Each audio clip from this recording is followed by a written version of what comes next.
Tell me what your full legal name is, if you would. I'm an appellation known as, all capital letters, Drew James Peltola, with a common law copyright as a sui juris human, as a non-citizen, a non-American national. Do you want my copyright on this? Do you want me as a human or me as a sui juris non-citizen national?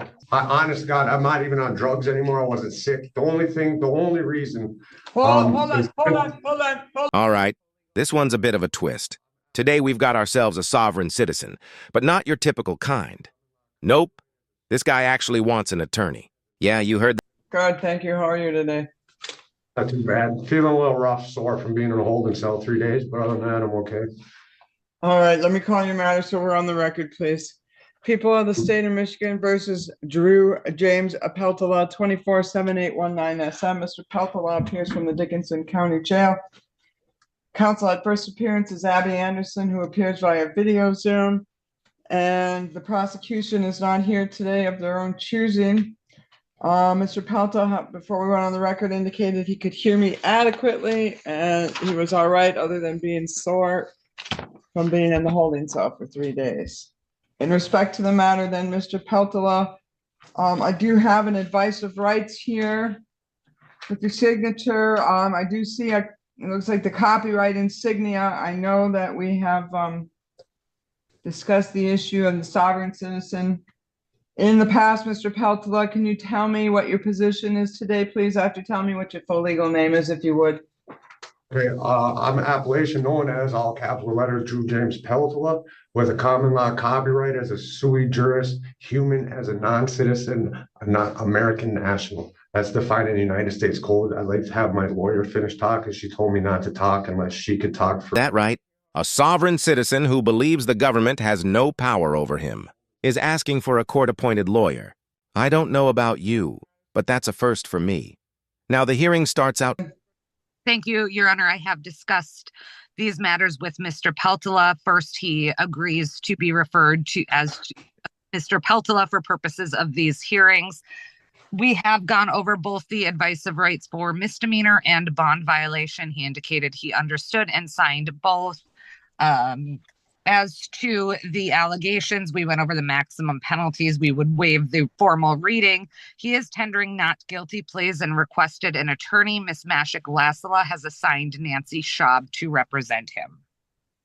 All right, very well. As indicated by Ms. Anderson, Mr. Peltola has agreed for purposes of his criminal prosecution to be referred to as Drew James Peltola. His position in respect to how he should be recognized legally has been stated for the record and is preserved for the record, as well as stated on the advice of rights form concerning both the general misdemeanor advice of rights. Although the bond violation advice of rights doesn't so indicate, the court will recognize his position for purposes of both advice of rights. Concerning the matter, then, is this a good mailing address for you, Mr. Peltola, on River Street in Niagara?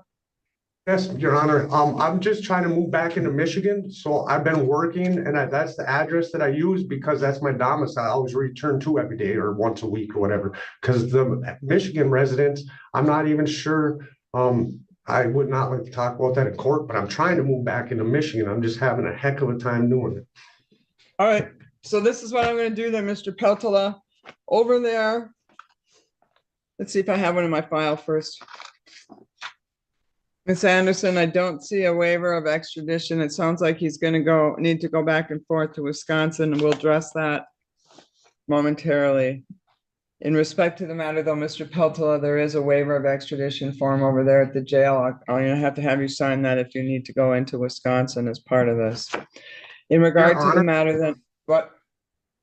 How do you want me to sign this? If you want my copyright, do you want me sui juris, just so you understand, like I wasn't trying to harm you or any other woman? Go ahead. Do you want my copyright on this? Do you want me as a human or me as a sui juris non-citizen national?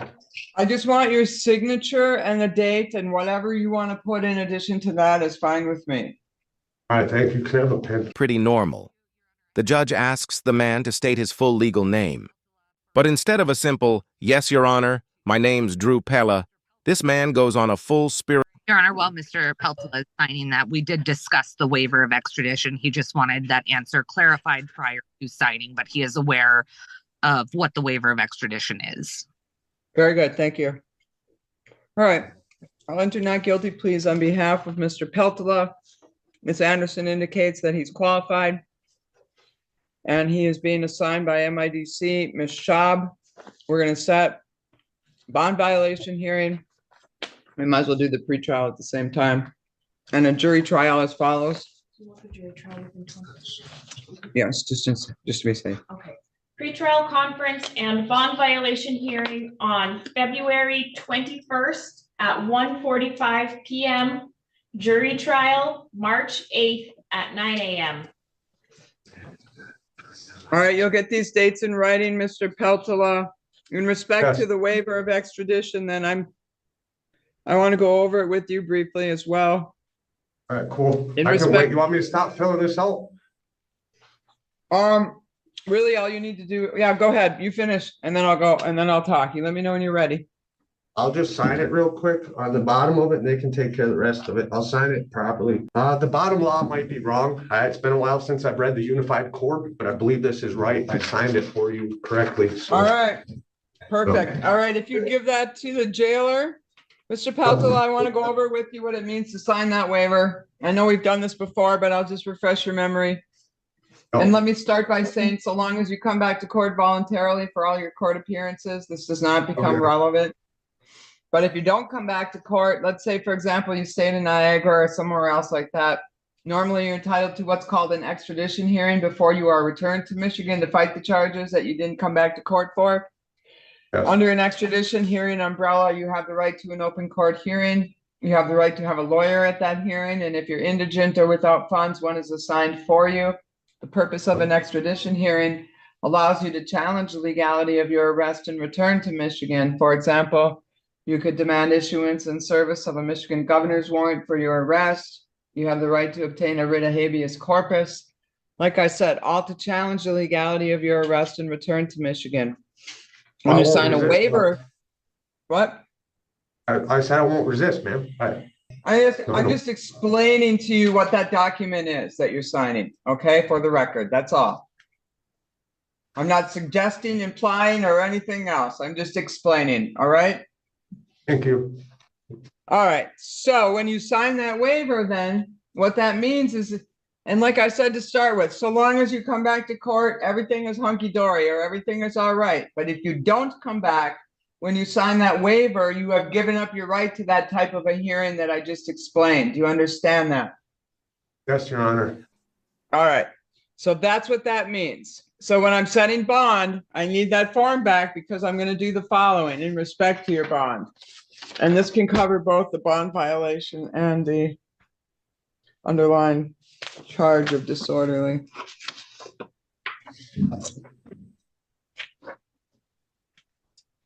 All right, first off, you must sign a waiver of extradition as a condition of your bond. So long as you do, you can go back and forth between Michigan and Wisconsin for residency, court appearances, family visitation. If it expands beyond that, talk to your lawyer first, okay? Yes, Your Honor. All right, you are not to purchase, possess, or consume alcohol or non-prescribed controlled substances. You must submit to random PBTs and drug screens as a condition of your release. Don't go into businesses that sell alcohol for use inside, such as bars and taverns. Do not engage in any assaultive, threatening, harassing, or intimidating behavior towards any person while you are on bond. All right, so you are in one of those unique positions, Mr. Peltola, where you have come before the court for your arraignment. Already behind you, or what you're being arraigned on, is both the underlying charge and a bond violation. So usually people will have an underlying charge and then whatever, week 2, 3 later, they come back with the bond violation. And when people are arraigned, I always give them a talk and tell them that if you come back with a bond violation, you're going to make it really hard for me to say, gee, I should let you back out into the community again. You, however, have not had that talk. You are having it today, and you are having it on both the underlying charge and the bond violation. Spiritual dissertation. He says, I'm appellation known as all capital letters Drew James Pella, with a common law copyright as a sui juris human, non-citizen American national. So my pep talk is this, Mr. Peltola. I'm going to set the bond accordingly and give you the benefit of the doubt. But if you come back in here with another violation, I'm going to say, gee, Mr. Peltola, I had the talk with you and you went out and did the same thing I told you not to do. So I'm telling you, don't violate your bond and make me have a reason to keep you in custody pending resolution of your case. I'll set your bond right now at 1,000 PR. That's on both the bond violation and the underlying charge. They're going to let you back out, Mr. Peltola. Don't go back out and start drinking and do this again because, like I said, you'll leave me no choice. All right? Oh, Your Honor, honest to God, I'm not even on drugs anymore. I wasn't sick. The only reason. Hold on. Nope. I can see Miss Anderson almost doing cartwheels back there. She does not want you to talk until you have a chance to talk to your lawyer. Is that right, Miss Anderson? That is correct, Your Honor. Thank you. All right, Mr. Peltola, do you understand? She wants you to talk to your lawyer before you tell me anything, all right? Yes, I understand, Ms. Lacoste, or Judge Lacoste. Thank you, Mr. Honor. Peltola. We will see you soon. Your bond will come over, your writing dates, your lawyers. Make sure you call her when you get out and, you know, have a meeting with her. All right, Mr. Peltola? Yes, Your Honor. All right, anything else on this file then, Miss Anderson? No, thank you, Your Honor. All right, thank you. Have a good day, Mr. Peltola. You as well. At that point, I'm just sitting there wondering, what dictionary is this man using? Like, what language is that even supposed to be? I swear every sovereign citizen comes up with their own personal legal religion. The judge's face says it all, pure confusion with a side of patience. Now here's where it gets even better. Right after giving that bizarre introduction, he says, I'd like to have my lawyer finish talking. She told me not to speak until she could. I had to laugh. So let me get this straight. He doesn't recognize the authority of the court, but suddenly he's following attorney instructions like it's gospel? And the poor attorney, Miss Anderson, is sitting there trying to hold it together. She tells the judge she's gone over all the documents with Mr. Pella, that he understands his rights, signed everything, and is pleading not guilty. She's trying to sound professional, but you can tell she's mentally crossing her fingers that her client doesn't say anything else ridiculous. Then the judge, who deserves a medal for patience, starts handling the details, address confirmation, extradition forms, the usual procedure. But this guy interrupts again, asking, how do you want me to sign this? Do you want my copyright? Do you want me as a sui juris human? At this point, even the judge has to clarify, I just want your signature and the date. That's it. That's all she wants. But this man's acting like he's signing the Declaration of Independence, and you can just feel the judge's energy shift. She's calm, professional, but inside she's probably thinking, why do I even bother asking? Now let's pause here, because this moment right here perfectly captures the irony of sovereign citizen logic. They claim to reject the system, but the second they need something, like bail or a lawyer or leniency, they're all too happy to play by the same rules they say don't apply to them. It's like trying to play Monopoly, flipping the board when you lose, and then asking to be the banker next round. But it doesn't stop there. This hearing starts shifting from confusion to a full-on legal lecture. And Mr. Pella's about to dig himself into a deeper hole. Pause. So the judge patiently starts walking him through what that extradition waiver actually means. She explains it step by step, like she's talking to a kid trying to assemble a Lego set without the instructions. She says, basically, look, as long as you come back to court like you're supposed to, this form doesn't matter. But if you don't show up, it means you've given up your right to fight being brought back to Michigan. Now, you'd think that would be simple enough, right? But nope. The man interrupts and says, I won't resist, ma'am. He thinks the judge is accusing him of something. She calmly tells him, I'm just explaining the document. You can tell she's seconds away from calling for a deep breath and some coffee. And then comes the part that really had me shaking my head. The judge starts setting his bond. And somehow, despite the nonsense and the bond violation, she still decides to give him another chance. She sets it at $1,000 personal recognizance, meaning he doesn't even have to pay up front. Basically, she's trusting him to come back on his word, and as soon as she finishes, here he goes again. Your Honor, I swear I'm not even on drugs anymore. And the courtroom just stops. Even the judge has to hold up her hand like, whoa, whoa, hold on. You can literally see the defense attorney in the background doing silent cartwheels, just trying to stop her client from talking himself straight into a cell. Because let's be honest, when someone says, I'm not even on drugs anymore, that's not the victory statement you think it is, especially not in front of a judge deciding your fate. It's like saying, hey, I'm doing great. I only burned half the house down this time. The attorney quickly jumps in, confirming that yes, her client will keep quiet and speak only through her from now on. And the judge, with all the grace in the world, thanks him, sets his dates, and tells him to call his lawyer once he's released. But here's the thing that gets me. This man just got caught up on a bond violation. He's already under the court's microscope, and yet somehow, he's walking right back out those doors. The same guy who said the government has no authority over him, who tried to copyright his own name, is now back out on the government's grace. And you know what? I'll give the judge credit. She handled this circus with more patience than most people could.